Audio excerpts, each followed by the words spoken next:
அமர்ந்து ஒரு விசித்திர வழிபாடு.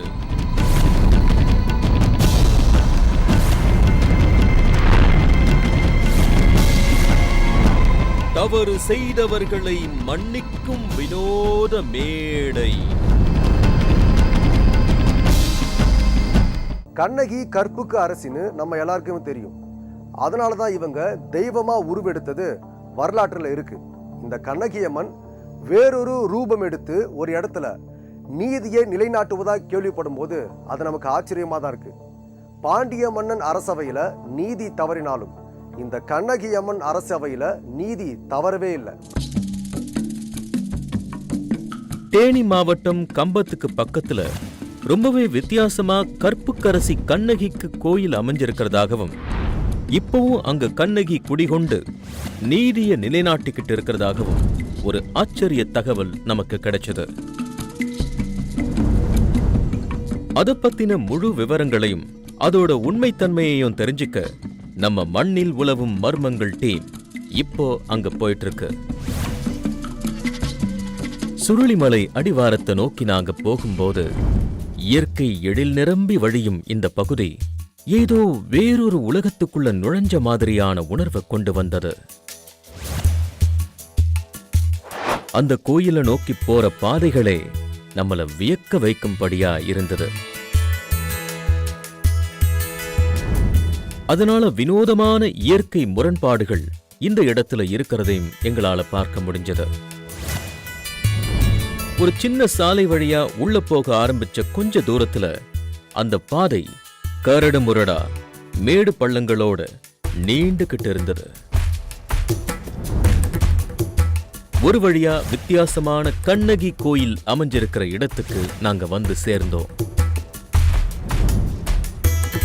மலையோட பின்னணியில அமைஞ்சிருக்கிற கோயில் இந்த இடத்துக்கு கூடுதல் அழகு கொடுக்குது. இதுதான் கண்ணகி கோயில். பச்சை நிற ஆடை கட்டி கண்ணகி சிலை அழகா வடிவமைக்கப்பட்டிருந்தாங்க.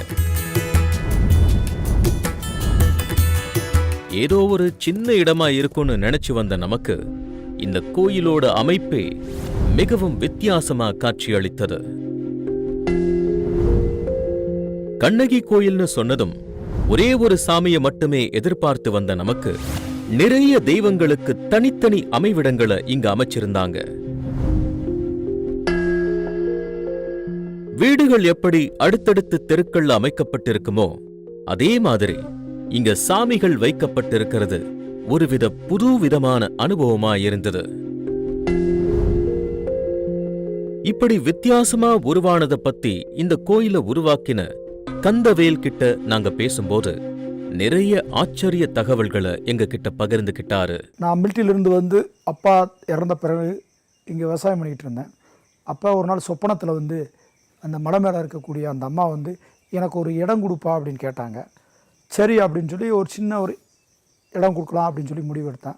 இதைத் தொடர்ந்து இவருடைய கனவுல வரிசைய மற்ற சாமிகளும் தங்களுக்கும் இடம் கொடுக்கச் சொல்லி கேட்க இங்க இத்தனை சாமிகள் வைக்கப்பட வேண்டிய கட்டாயம் ஏற்பட்டதா கந்தவேல் ஐயா நம்ம கிட்ட சொன்னாரு. அது பிறகு 21 தெய்வம் அப்படின்னு சொல்லுவாங்க எங்களுடைய குலதெய்வ அதிகாரத்தில். அந்த குதிரையில் இருக்கார் இல்லையா, அவர் வைகுண்ட மூர்த்தி ஐயனார்னு சொல்லுவாங்க. இதில் 21 பரிவார தெய்வங்கள் இருக்காங்க. அதை வச்சு இந்த கண்ணகி தேவியை வச்சு வழிபட்டுக்கிட்டு இருந்தோம். கந்தவேலுடைய இறை தேடலுக்குள்ள சித்தர்கள் பத்தின தீவிரமும் இருந்ததன் விளைவா இங்க சித்தர்களோட சிலைகளும் இடம்பெற்றிருக்கு. இருந்தாலும் எல்லாத்துக்கும் முன்னோடியா இந்த இடத்துல அமைஞ்சிருக்கிற ஒவ்வொரு சாமியும் எங்கெங்க இருக்கணுங்கிறத முடிவு செஞ்சது எல்லாம் கண்ணகி அம்மன் தான் கந்தவேல் ஐயா கூறினாரு.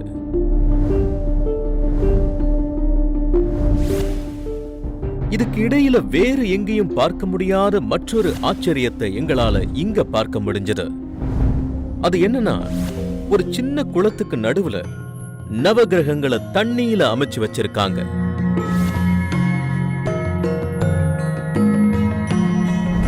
நீர்நிலையில இருக்கிற இந்த நவகிரக வழிபாடு மிகவும் சக்தி வாய்ந்த விளைவுகளை கொடுக்கும்னு சொன்னாங்க. வேற எங்கேயும் பார்க்க முடியாத மற்றொரு விஷயமா இங்க நீதி மேடை அமைக்கப்பட்டிருக்கு. தவறு செய்யறவங்கள மன்னிக்கிற அமைப்பு இந்த மேடைக்கு இருக்குன்னு கேள்விப்பட்டோம். முன்னோர்கள் செய்த தவறுக்காக அவங்களோட சொந்தங்கள் இங்க வந்து மன்னிப்பு கேட்டா கண்ணகி அம்மன் அதை கொடுக்கறதா சொல்றாரு கந்தவேல் ஐயா.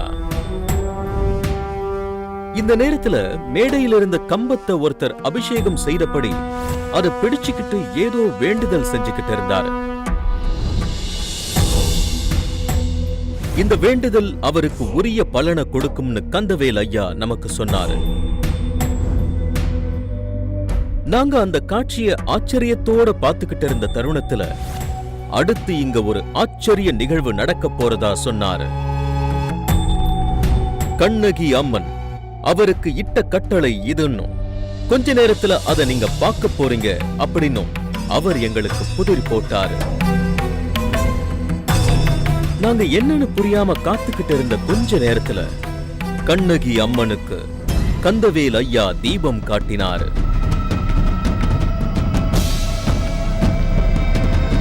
தீபத்தை அவர் வெச்சதுமே அவருக்குள்ள ஏதோ ஒரு மாற்றம் நிகழ அங்கிருந்து ஒரு புரியாத பாஷை பேசிக்கிட்டே வேகமா வந்து அம்மனுக்கு எதிரே இருந்த சூலத்தின் மேல ஏறி அவர் உட்கார்ந்தாரு. நாக்க துருத்திக்கிட்டு அவர் அங்க நின்னது எங்களை திகைக்க வச்சது. சூலத்து மேல ஏறி மக்களுக்கு வாக்கு சொல்ற இந்த முறையை கண்ணகி அம்மன் அவருக்கு கற்றுக் கொடுத்திருப்பதா எங்களுக்கு தெரிய வந்துச்சு. ஒரு பூசாரி அவருக்கு விபூதி கொண்டு வந்து கொடுக்க அவர் அங்க காத்திருந்த எல்லோருக்கும் ஆசிகள் வழங்கி விபூதி கொடுத்துக்கிட்டு இருந்தார்.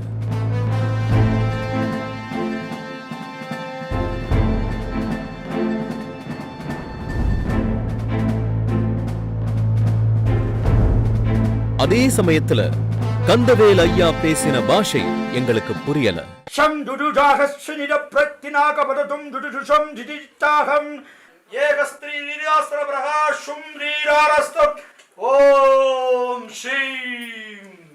இந்த மாதிரி சக்தி இறங்கி பேசும்போது இப்படித்தான் வித்தியாசமான பாஷைய அவர் பேசுவாருன்னு அங்க இருக்கிறவங்க எங்களுக்கு சொன்னாங்க.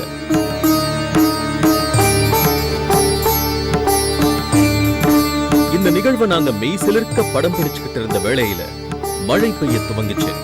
அந்த மழை அந்த இடத்தையே ஒரு அமானுஷ்யம் கலந்த ரம்மியமாக மாற வச்சது.